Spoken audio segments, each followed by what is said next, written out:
I'm Aryeh Schwartz, and welcome to the Winsidr Show, where it's all about the W. We're almost at All-Star break, and basically at the halfway mark of the season, we're taking a little break from our contender series, and we have a lot to discuss, so let's dive right in.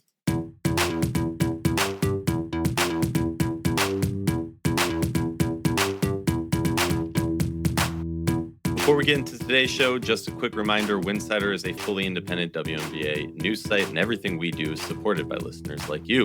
If you enjoy what we're doing here, you can keep it going by joining our Patreon at patreon.com/Winsidr. That's patreon.com/Winsidr. With pricing levels for everyone, you're directly supporting the work we put into covering the W year round. We also have a full team producing great written coverage over at winsidr.com, plus more content than ever across TikTok, Instagram, Blue Sky, Twitter/X, and YouTube. And if you're in the market for WNBA gear, check the affiliate links in the show notes and on winsidr.com. You rep the league, and Winsidr gets a little support along the way. Madisyn, excited to be back here with you. Like I said, taking a little break from the contender series for this special extra episode. Sorry we missed you last week. Had to get a little rest time in, vacation, Commissioner's Cup, all that jazz. And like we said, the Commissioner's Cup, you were there. I was not. So I will shut up and listen to you. Tell me, the Liberty controlled, give us a little breakdown of what happened there. Yeah, from the beginning. I mean, first of all, before the game, there were obviously a lot of questions from both sides. A'ja Wilson was out with an ankle injury, which was obviously going to make things interesting. Yeah. And then also Sabrina Ionescu had been coming back from injury, not doing very well. So those were the two main questions pregame. But Sabrina Ionescu clearly was tired of all the talk about her not coming back well, because I think she scored the first 5 points of the game and she was just hot for the rest of the game. Yeah, and then she was like I think she scored 17 points the first half. And then Stewie took over the second half, obviously on both ends of the floor. The first half was very heavily skewed towards the Liberty, but then by the fourth quarters, the Aces started to chip away, and suddenly it was tied. Suddenly the Aces took like a 2-point lead, which was their first lead of the game, I think, in like the fourth quarter. The Liberty did manage to pull it off, as I'm sure everyone knows. Stewie, MVP.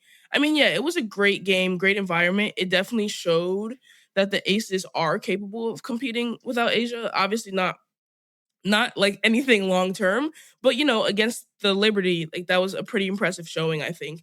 And I think Sabrina, the confidence that her teammates and coaches have shown in her throughout this process, it was clear why they maintained faith, and like Coach Hammond said after the game, like Sabrina loves those big moments. So yeah, it was great. Very vintage Liberty versus Aces. It's a great rivalry. Yeah, it was a great game. That's awesome. Very jealous you got to be there. And honestly, I think one of the coolest trophies in professional sports, if we're being real. Obviously, Stanley Cup, really cool, but Commissioner's Cup. Everything should just be a cup.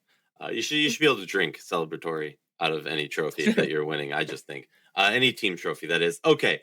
Look, let's be real. The biggest elephant in the room is not Ellie the elephant, but the Chicago Sky and the drama going down there. Like, the facility is not ready.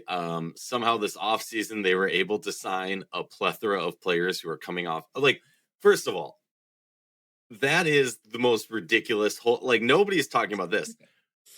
They signed Stevens. They signed Skyler. They signed Sloot. Or maybe they already had Sloot on contract. Fine. They signed Carrington. All of those players, literally all of them, were injured at the point of signing. Maybe coming off the injury, maybe healthy for this level or that. Like, you don't have a real facility. Your facility is 3 walls. We saw the update a month ago. That ain't going to be ready for All-Star. That ain't going to be ready for the end of the season. Maybe next year. What were these players thinking when they signed there? Were the offers for these other teams so bad that they chose to go here? Were you so delusional that you thought this roster was actually going to compete for a championship? I'm not even trying to be rude. Like, Nobody, nobody the past 5 years, or fine, I'll say 3 years, has looked at the Chicago Sky and said they are in a championship window. And for some reason, that's what the GM has decided, the head coach has decided, the ownership has decided. They've put all their chips in. They don't have a facility to rehab. They somehow got this roster that honestly, you look at it and you're like, this is a fun roster. This can do some stuff. You have, 5 point guards. You got height, you got size. It feels kind of like after the Rakia injury, everything just hit the fan and it has just been falling apart since then. But hot take, not hot take, I feel like they were very much held together by duct tape and it just fell apart when the Rakia injury happened, and it's all just been kind of unraveling since. That's just my take. Do you have any lovely insight into the I didn't even say, sorry, let me what is the current drama with the Chicago Sky right now? It's that Courtney Vandersloot has come back from injury, and now Skylar Diggins has been moved to the bench. And Skylar, in classic Skylar fashion, took it to social media to say, I've been so good, I've been so quiet all year long, but now I'm being moved to the bench, and I don't understand why. The way she depicted it, she was not given a clear understanding of why or how long. The way she depicted it, it was a surprise. The way coaches depicted it, he's not going to go into it more. The Courtney Vandersloot quotes of how this roster is going to work when she comes back healthy are resurfacing, and they're hilarious because it was like, Skylar's a great shot creator and scorer, and we need that. And when I come back, we can play together, or like we can both be useful for this roster. Like at the time, people read it as they're going to be on the court at the same time. Now people are reading it as, wait a second, one of those people's coming off the bench. All right, sorry. What are your Chicago Sky thoughts? Yeah, I mean, not much. It's just a mess. Yeah, I mean, I do feel bad because I do think Rakia Jackson was playing very well to start the season. And I do think the season would look a bit different if she was there.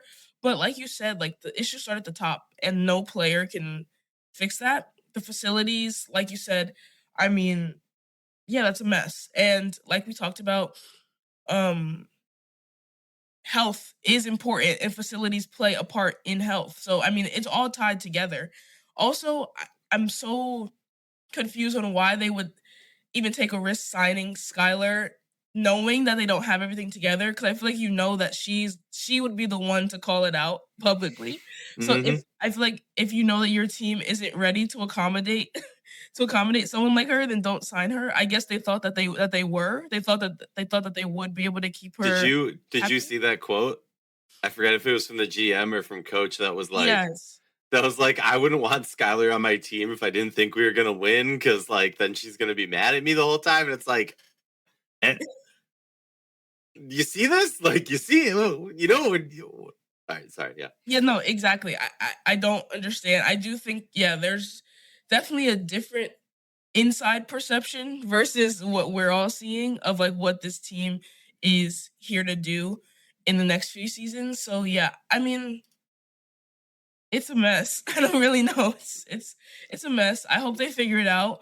But I mean, yeah, Skylar on the coming off the bench will be interesting. I just like that's just clearly not what she signed there for.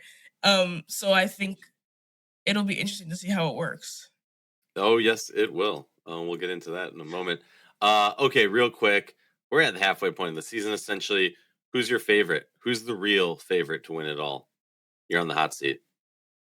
I mean, I'm gonna have to go with the Aces. I mean, pretty easy, pretty cop out answer. I mean, yeah, they have A'ja Wilson. There's not much else to say there. Obviously there are some obviously if they happen to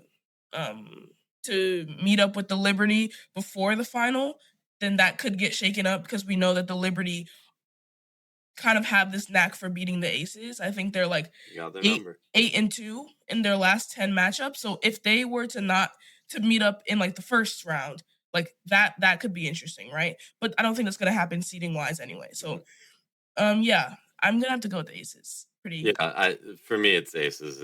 You got a healthy Asia Wilson in this roster. There's no question. I don't care who your coach is or anything like that. If Asia's not healthy, if Asia's not playing the majority of their playoff series games, completely different story. And I think it's anyone's race. You could be talking about New York, you can talk about Minnesota, Golden State. I got questions, but hey, why not? Dallas, cool. And we'll talk about another team that, we considered talking about in the contender series, but with their recent play, I think they've been knocked out. Okay. Biggest surprise team for you this season so far. I'll start off and I'll say, for like surprise in a positive way, you can go Minnesota. Surprise in a most shocking way when you think about it, for me, LA with the worst defense in the history of the WNBA is completely shocking. Surprise in the sense of like, this is disappointing. They haven't wowed me at all is going to have to be the Fever. Not because they're playing so horribly. They're sitting at 12-8. They're in like the 6th seed. They're just 2 games out of first place, or 2.5 games out of first place. Not that crazy. But I just haven't at any point been like, wow, they look that good that I would ever consider them in that top range of teams. For you, kind of, and obviously we could talk about, there's a variety of other ways you could go on this. I'm curious, biggest surprise in a good way or bad way in your mind? Yeah, I mean, there are a lot of surprises. Like Phoenix has been surprising. A lot of things. I think the Valkyries are pretty surprising. Yeah, they've been great. They're sitting at 3rd, I believe. I think the season sweep of the Dream, like that definitely surprised me. That was a really bright spot. Like three in a row in like a week's time. That's very impressive. I think obviously adding Gabby Williams, your expectations do go up a bit, but I do think they have been exceeding expectations very vastly, I would say. I do think, like you said, there are questions about their big play. There are a lot of questions, but I do think they have been a very pleasant surprise. I could see them making a decent run in the playoffs. I don't think that they're contenders just yet, but they definitely made some strides over the past year. And then, yeah, like you said, the Fever have been kind of underwhelming for a few reasons. I don't know. I mean, yeah, there's a lot of surprises. I definitely, if you would have made me, I mean, we did the preseason rankings and they were very different than what's happening right now. No, totally. The Fever are interesting, and I'm like forgetting if we're gonna get into this in a little bit, but like the Fever are interesting for me because like it's like, look, I'm not gonna touch with a 10-foot pole any of all that drama. There is so much always surrounding that team, and as I said before, and I don't know if it was with you or somebody else in the episode, like when that becomes the attention and you're not talking about the game, that says a lot for me as a person who is focused on the game. When I never see an article about the Fever's actual basketball, first of all, I think that's a problem on the media side, which we can get into for whatever. But like, it also says a lot about what is happening in that basketball, in those games. And this can be a huge positive for them that nobody's talking about the huge issues that they have on the basketball court. It can be a huge negative for them that no one's talking about it. No one's calling it out. They're not getting that better. That maybe they are, maybe they aren't. At the end of the day, like this team they are sitting in 6th place at 12-8. They have Aaliyah Boston, who's playing great, all-star starter. They have Caitlin Clark, who has been injured, and if I'm going to be real, has not been playing her best basketball. I say that knowing that I've then gone and looked at her stats and been wide-eyed surprised at her numbers being as good as they are, because when I'm watching, I'm not seeing that. But statistically, she's putting it up there, so great for her. Defense has been atrocious, though. You also have Kelsey Mitchell, who's doing great stuff. You have more depth on this roster. This team is struggling to get it. There's problems. There's issues. But on the other hand, I'm kind of like, if this is like how bad it is with this poop storm that's going on, if this is the low of your season, like this is the point where you got to decide. You're about halfway through the season. You're sitting at 12-8, right? Are you going to make that charge forward? And I'm not just talking about Fever at this point either. I'm talking about Atlanta. I'm talking about the Tempo. I'm talking about the Mercury, who have, I will say, of recent have been they're on a 3-game win streak, showing a lot more of that fight, a lot more of that focus. LA, are you going to sit there and let the first half of your season define you, or are you going to get it together and charge forward? And like, there's a lot of teams that I'm looking at right now that I'm like, what are you doing at this? What, like, we'll get into that. All right. All-Star snubs. I put it out to social media. I asked people, I said, here, can I tell you something? And after I said all those positives, I don't know, some people find it positive, some people find it negative, what I said about the Fever there. Whatever. After I said all that stuff, I'm just going to say, like, I love you, Ryan Howard. I know you're getting all the attention as the biggest all-star snub. For me, the biggest all-star offense is that the Fever have 3 players as start. I totally understand it's a fan voting thing, and we can get into whether we believe fan voting should be 50% and all that jazz and whatever and blah, blah, blah.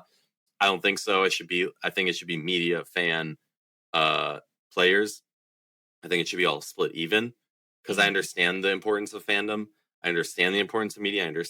But at the same time, if we're letting fans decide this is also something that dictates legacy, that dictates Hall of Fame membership, that will decide arguments that have meaningless, that are completely meaningless, but will decide arguments later in life about who was the best player during this period or blah, blah, blah. So for me, I think it should be even, because fans are fans and not judging it off of the same things as media or players, which, whatever. The Fever should not have 3 starters in the All-Star game. That's my hot take. Maybe it's not a hot take. Who for you is the biggest snub in the All-Star? Or when you look at the All-Star, what stands out to you? Because the 3 is what stood out to me.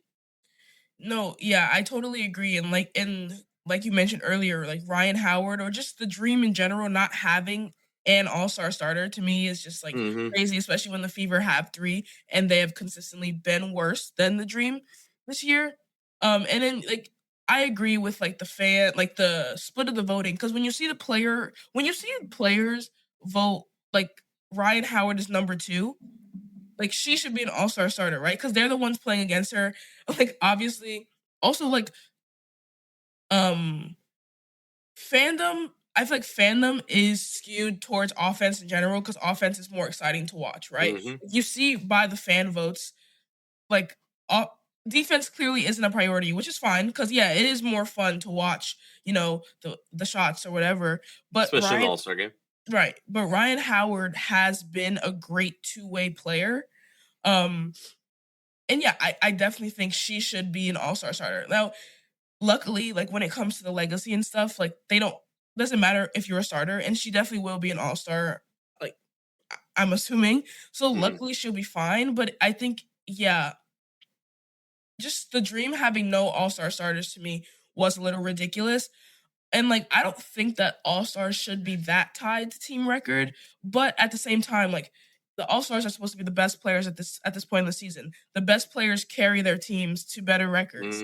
That's just like how it works. Like if the Fever had 3 all-star starter level players, they probably would be a little better than 12-8, at least at this point in the season. So that was ridiculous to me. Well, exactly. Like if you have 3 players that are deservingly all-star starters, you would not be sitting in 6th place. Typically, historically, all-star starters, when you look at these teams, like, Vegas had 3 or 4, New York had 3 or 4, Minnesota or LA, when they were that amazing team that was playing that good. I wouldn't be angry if they had 2. I'd be like, oh, okay, fine. But 3 is just absurd. I'm sorry. Shout out to Ryan Howard. Ryan Howard, just run over those stats real quick. 18.9 points a game, 3.8 rebounds, 3.2 assists, 2.5 steals per game, 87.8 from the free throw line, 36.8 from the 3-point line, shooting north of 40% from the field and just 1.4 turnovers, which is, keep in mind, I mean, every stat of her is essentially, for the most part, is topping off her careers. Obviously, she's rebounding a little less because you got the one of the greatest rebounders in league history on your team now. Her turnovers are down, her blocks are up, the steals are up, 3-point percentage is up, free throw percentage is up, field goal percentage is up. Now, I understand those aren't things that matter for these types of awards.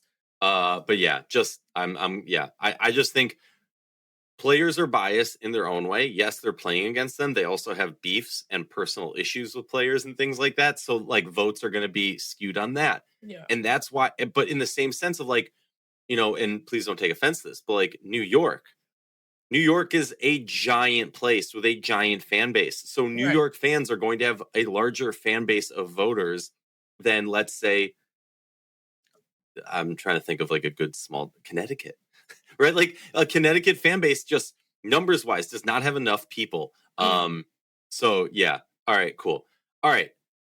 For you, just pick one. You don't have to go in crazy, but of Minnesota, New York, and Vegas, the three teams we have done our contender series on, with the Vegas episode coming out later after this one. Who has the biggest weakness? Who do you think has the biggest struggle towards winning it all?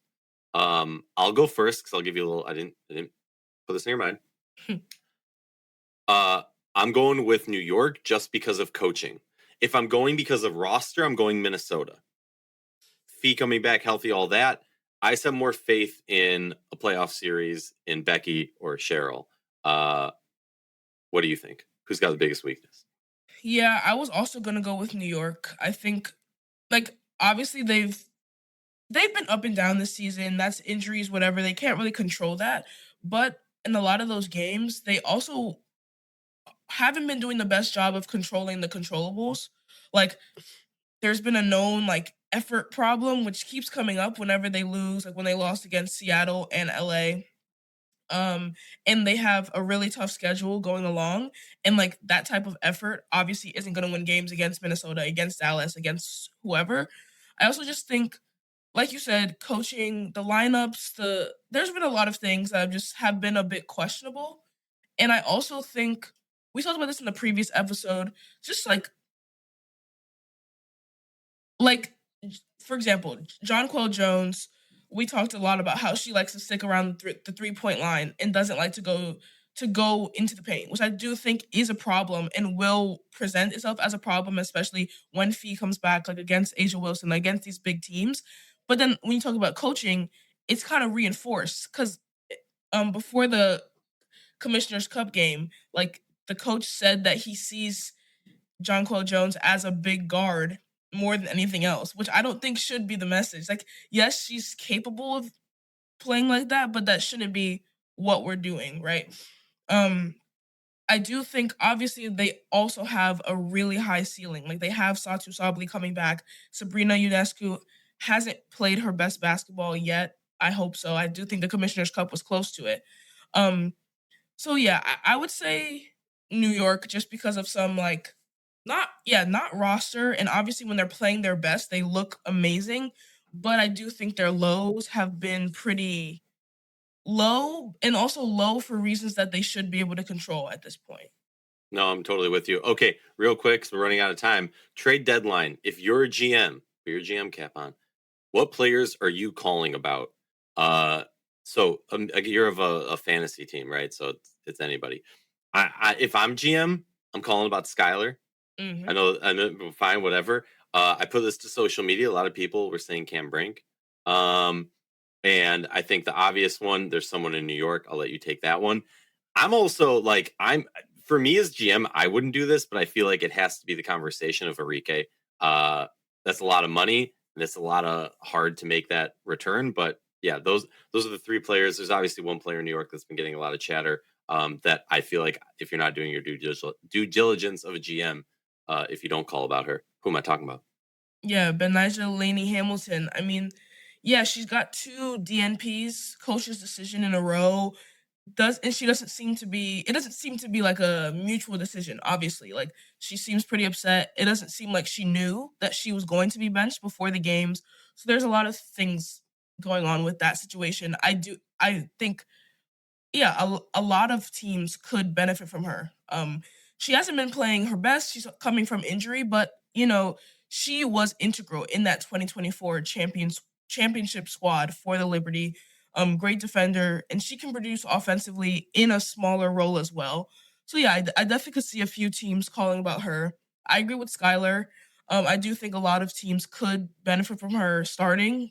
I mean, clearly she doesn't want to be on the bench, and I do think there are a lot of teams that have a starting spot for her. And like you said with Cameron Brink, yeah, I mean, at this point, you could probably call for anyone in LA, and there's a high chance that you could get away with some highway robbery there without having to give up much. So, I mean, yeah, why not at least try? Yeah. Or Chicago. Why not? Yeah. They got it. All right, last thing before we run. Going to the last stretch before All-Star break, which of these three teams do you think can prove the most or make the most out of this little stretch? Atlanta, DC, or Indy?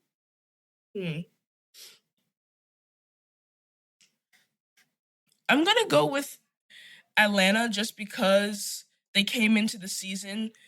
Like, a lot of people were I feel like at the beginning of the season, the championship landscape was Aces Liberty dream, right? Obviously, we didn't know Olivia Miles would be this good. Things have gotten switched up, but yeah, from the beginning, they were seen to be a contender this season. So I think if that is going to be true, this stretch is the time to prove it. I think, yeah, they're on a 5-game losing streak right now. 3 of those came against the Valkyries, which are a great team, but I do think the Dream should have been able to take one against those if they do want to be in that contending spot. But I think obviously they can't go back. But I do think in this new streak, in this new stretch, this would be the time to really separate themselves and put themselves back in that contender conversation. So I think they've fallen out of it a bit. Now, like you said, we're kind of back to the classic 3: New York, Minnesota, Vegas. So yeah, they have a chance to get into that 4th spot, but we'll see. Yeah, no, I'm completely with you. I mean, I'm looking at the rosters because the Dream obviously on this losing skid. They got the Storm coming up, the Fire, the Sparks, then the Tempo, then the Sky before they have the All-Star break, and then for the Fever, the other team that I'm kind of looking at, they have the Sparks, the Mercury, the Aces, the Valkyries, the Storm, the Liberty, and the Sun. That is a tough lineup. So, but we're gonna learn. I mean, look, going up against the Mercury on their little win streak, and they're trying to prove it. Going up against the Aces, with or without, they just beat the Aces. The Aces are gonna fire back next game. The Valkyrie, that's a huge one. Then the Liberty again. We are going to learn a lot about both these teams. I think for Atlanta, they just kind of need to right the ship. For the Fever, they can kind of use this stretch to prove themselves to the rest of the league to say, hey, pay attention to us. We need to be considered of that next tier. Because I feel like kind of what you were saying, there's those top 3 teams. Then we got those other teams. And then we got the Fever. And can Atlanta, and they, the Fever want to get to that level of Atlanta, and that Golden State level of being right under the contenders. Can we see them make that leap? It'll be quite interesting. Appreciate you as always. To close out this episode, I just want to say thank you for listening and supporting independent WNBA coverage. Winsidr and many other outlets have been doing this a long time, and it only works because of the community that you are part of. So thank you.